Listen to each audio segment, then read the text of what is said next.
Yeah, the ostriches will be the main theme of the show today, as the RCMP and the CFIA, the Canadian Food Inspections Agency, descends, or has rather descended, on the farm in rural Edgewood, British Columbia. Of course, that's the Universal Ostrich Farm. So we have actually sent, well, not only Drea Humphrey, our regular British Columbia correspondent, to the farm, where we discovered that she was tenting out trying to capture this story. She flew quickly from, I understand, our Rebel birthday bash in Calgary right to the farm because She left the best party of the year early yeah. to get to the ostrich farm for you guys. This is how pressing it was for Drea Humphrey. To So save the ostriches. So yes. just before we get into all of that news, which we're, as Sheila says, we're painfully live, and so sometimes things will happen while we're on air. I suspect that we have Drea and Sheila already joining us from the farm with a spotty rural connection. So we'll just warn our viewers in advance that if we lose that connection, be fair warned. But if you want to chip in and support our work and this live stream, you can do so by sending a super chat or a super thanks, depending on if you join us on Rumble or YouTube. And I think we have Drea. So why don't we just go right over to Drea at the ostrich farm? They are still alive. The RCMP is there. Drea, what's going on at the farm? There's a lot going down. One of the intel information I had early on was that the CFIA had bought a lot of hay bales. I've mentioned that to you.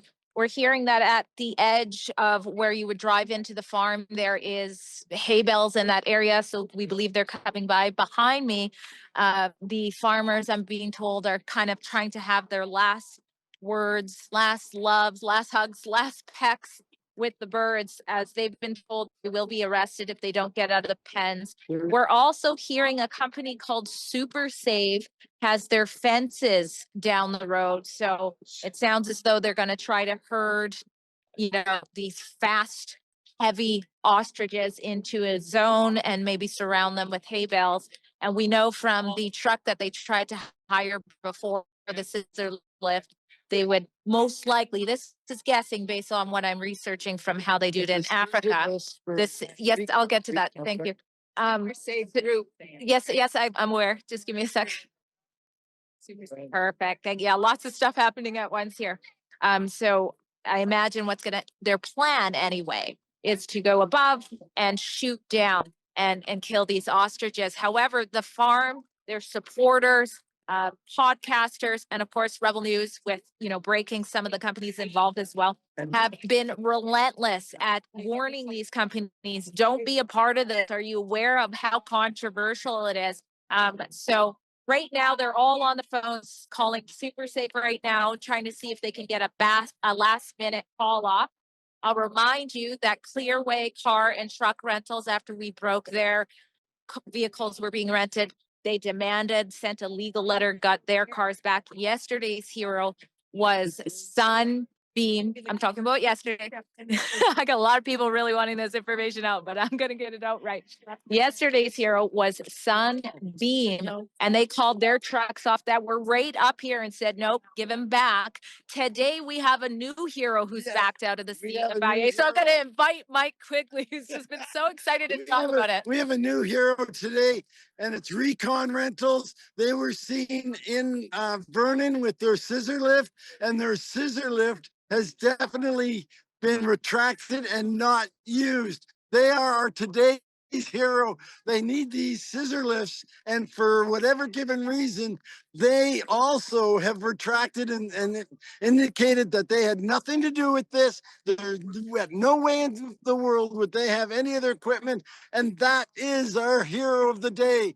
Recon, thank you. And thank you. Special thank you to the eyes at that hotel has been helping me out, because around 11 p.m. last night, they sent me a picture of Recon. They sent me a picture of the actual thing in the parking lot, and I sent it to Katie. And so the power of the people, power of the journalism, and that's the thing. These companies have no clue what's going on. So Super Safe Group is the correct name, Super Safe Group, and their fences are here. But the question is, do they even know what they rented their fences out? Do they know that the world is watching the story? And I do mean the world. Even China is now reporting on the ostriches behind me.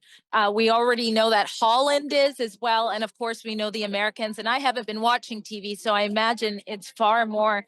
Everybody is looking at Edgewood, British Columbia.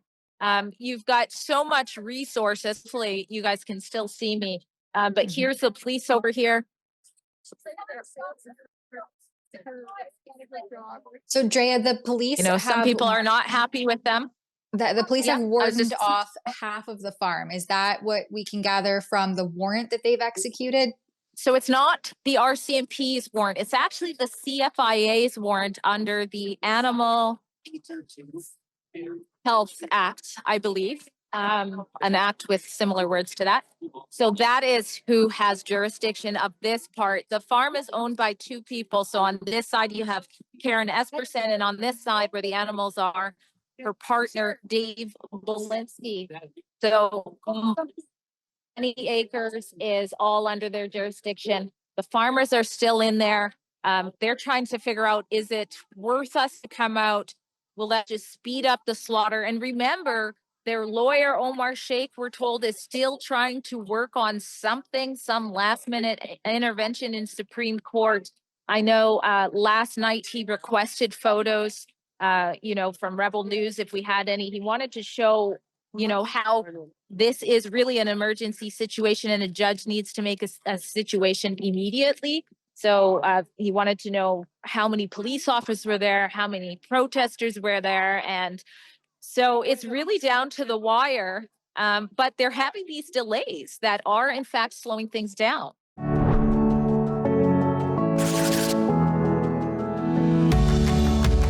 By providing access to job training and support, Work First Alberta helps job seekers change their story.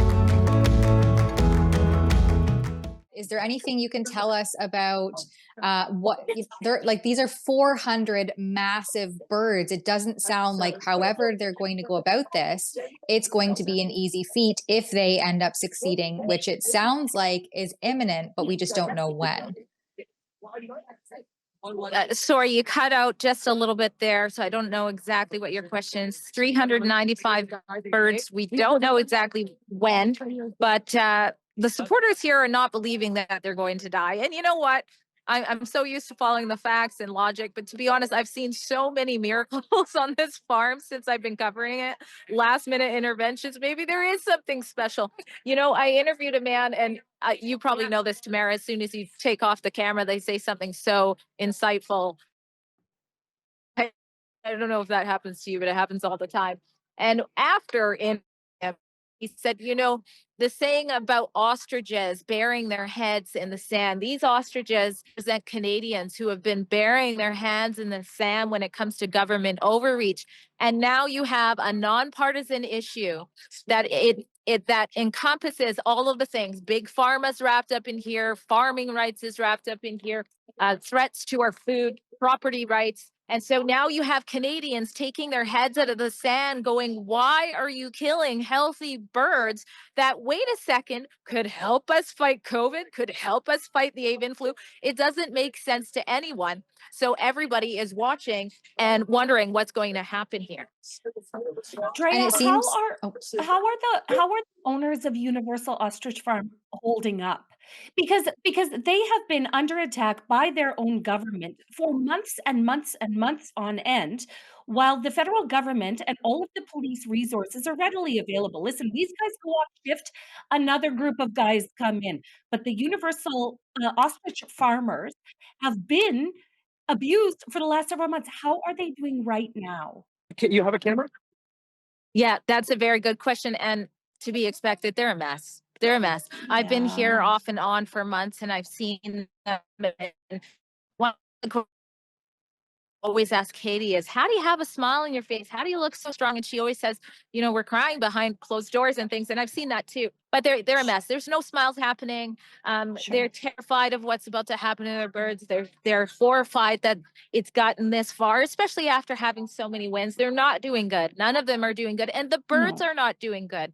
The birds are very used to people coming and watching them. But when the RCMP flew their drones too low yesterday, it caused mass hysteria to the point that one ran so hard into the fence, it's currently injured and isn't standing. And the CFIA, who's supposed to do this humanely, hasn't sent a veterinarian over here.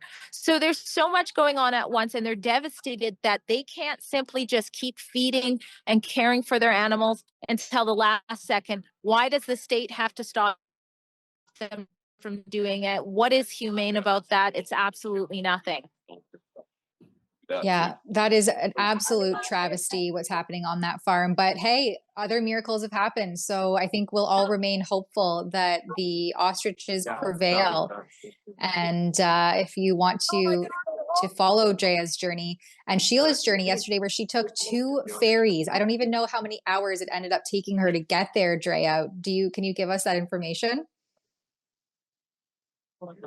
Yeah, it's like a plane, trains, and whatever automobile sort of thing. I flew out, took a rental car, and she had 2 ferries to come from Alberta. I think it took her 12 hours total. And so you've got 2 rebels here. Sheila is at the end of the road to see what she could see right now when it comes to the hay bales and the fences. And then I'm over here to, this is a huge story, and a lot dies with these birds if these birds die. So Rebel News has been here. No other news has covered it as extensively as Rebel News. I've done close to 60 reports. I've been following this since last year, interviewed the scientists. All of that information is at our special website called SaveTheOstriches.com. And many of you have helped me be able to come over here, and we're asking to do the same if you want to help cover both of us. Our chief editor is here now. Thank you so much for that support at SaveTheOstriches.ca. And there's a one-click way where you can just very quickly go ahead and click, and a mass email goes out saying, please don't do this, to all of the people we know who are contributing to this travesty, as you say. Yeah, this mass cull order of 400 massive birds. Like, however you look at this, I don't know how there is a humane way to possibly go about executing that sort of cull order of that magnitude of birds of that size, who are already displaying signs of stress and seem so hypersensitive to their surroundings. There is no humane way to kill healthy animals.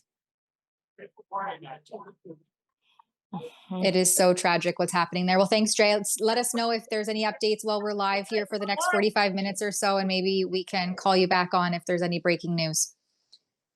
Sounds good. And we are going live on X and YouTube, so keep an eye. Another hero. Well, Mike, tell us. Oh, we have some breaking heroes. We're getting super saved if I can. Keep doing. Okay. Tell us what's going on. We've got a bale of hay just down the road, and we're going to be getting a group of people to ensure that these people do not move that hay. Okay. Sounds awesome. I don't know if that's hero or what's going on, but we will be covering it at SaveTheOstriches.com and on X and YouTube. Sheila Gunn-Reid, myself, Drea Humphrey on the social medias. Share, and yeah. Drea. Yes, all right, thanks, Drea.